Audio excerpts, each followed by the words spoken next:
It is no accident that precisely in a republic like Venice, already in the 16th century, theatres existed, which, contrary to the Venice court theatre in Parma, were accessible to all inhabitants of the city. Thanks to the great success of opera, during the 17th century, several public theatres for the opera were built. But the architecture of all those theatres was comparable to the architecture of the court theatres. The U-shaped auditorium consisted of separate boxes. A greater part of the orchestra was used as parterre or pit, in which the less endowed spectators, only standing, could watch the performance.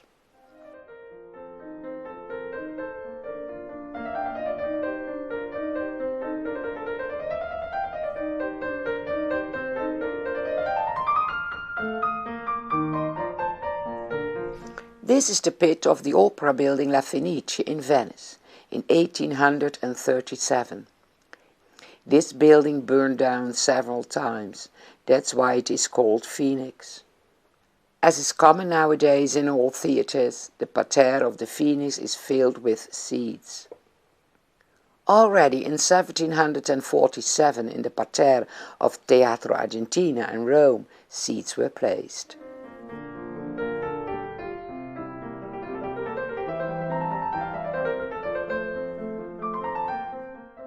Probably the first public theatre in Europe after the Roman era was built in Paris in 1548. Note the scenery consisting of one perspective street. The proscenium arch in this picture of the theatre is from a much later date.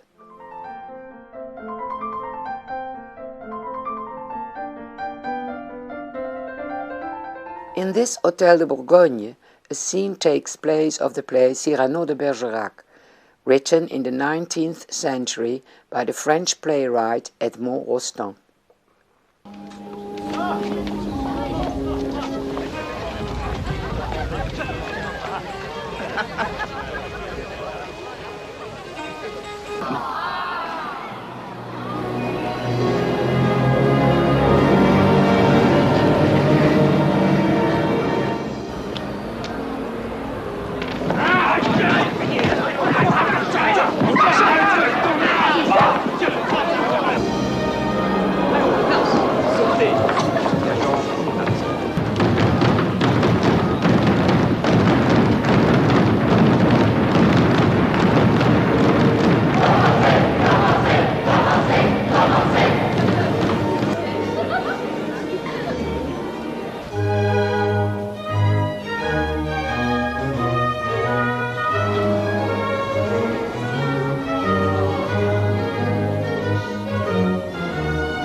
Qui loin des cours, dans un lieu solitaire, se prescrit à soi-même un exil volontaire, et qui, lorsque Zéphyr a soufflé sur les bois, coquin!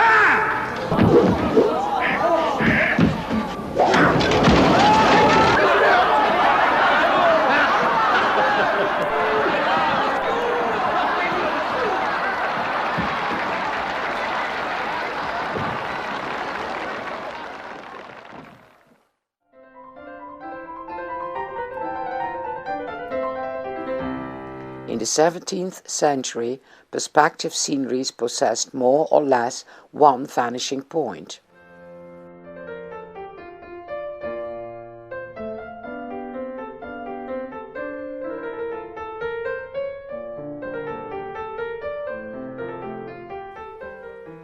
This stage scenery is constructed on the basis of 3 axes. Ferdinando Bibbiena introduced the so-called angle perspective, or scena per angolo, in the stage scenery.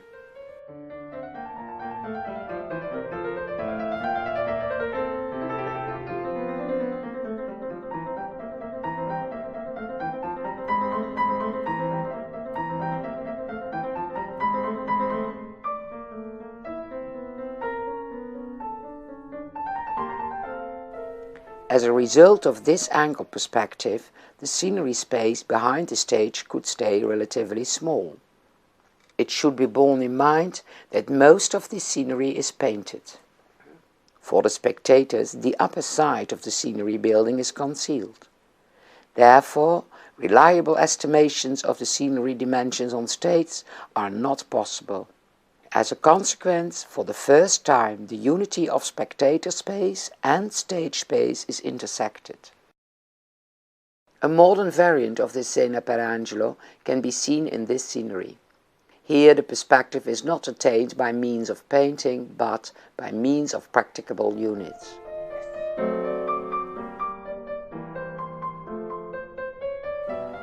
From the last renowned descendant of the Bibbiena family, this perspective stage scenery has been preserved.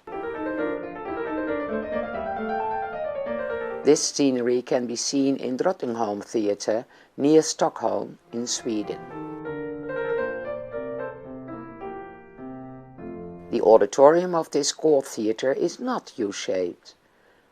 The court is seated in the front rows.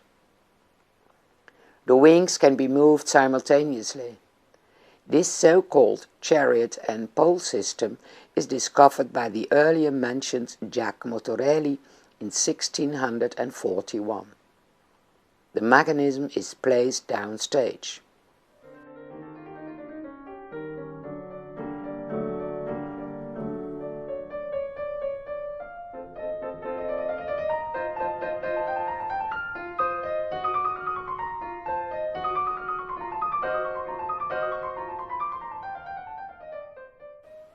This could be called the engine room of the theatre. Now follows a scenery change in the Drottningholm Theatre.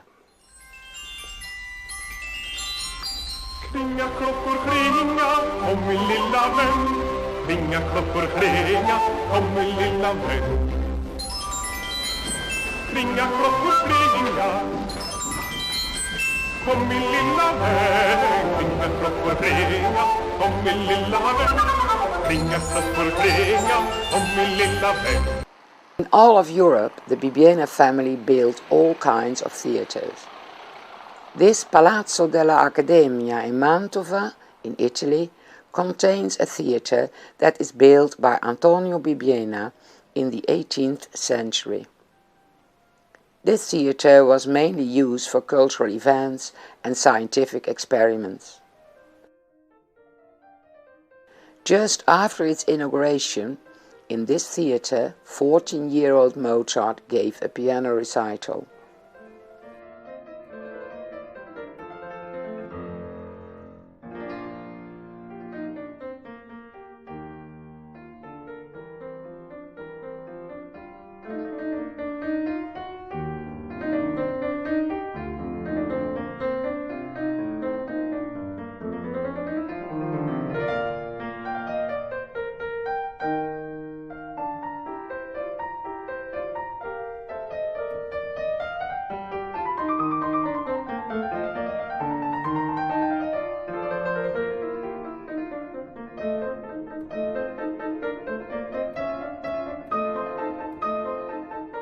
In this special theatre, not suited for theatrical performances, a proscenium arch is hardly discernible.